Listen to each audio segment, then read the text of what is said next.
All right, so just running through another example for the x-intercepts, we're going to set y equal to 0.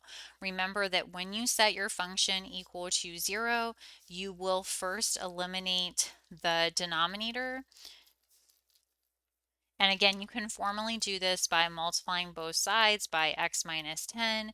However, this is completely unnecessary to show. There's no need to show this.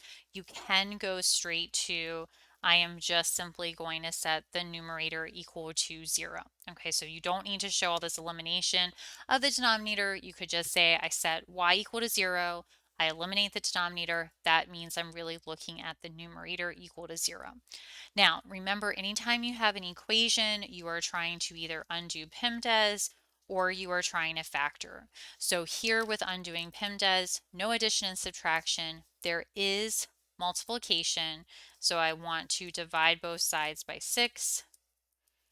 And then to undo that square power, I take the square root of both sides. So that gives us x equals 0. You will notice I do not put the plus or minus here. The reason for that is because 0 is neither positive nor negative, so there's no need to write the plus or minus. They do want a point x comma y. My x coordinate is 0. My other variable will also be 0. So that's going to be 0 comma 0 as our x-intercept. For the y-intercept, it's going to be very similar. Set the other variable, so x equal to 0. Again, going back to our original function, we are going to plug in 0.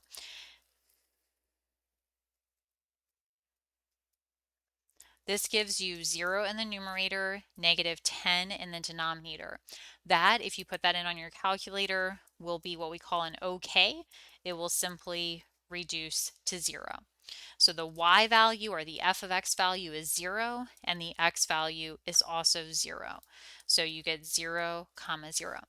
I will say for this question, when you found your x-intercept was 0 comma 0, because y is 0, x is 0, and vice versa, you could have technically skipped this step and just said it's going to be 0 comma 0. The concern is there might be more than one intercept though, and then that would, besides x equals 0, and then that's why you would still want to go through that process potentially, but basically you could skip that part.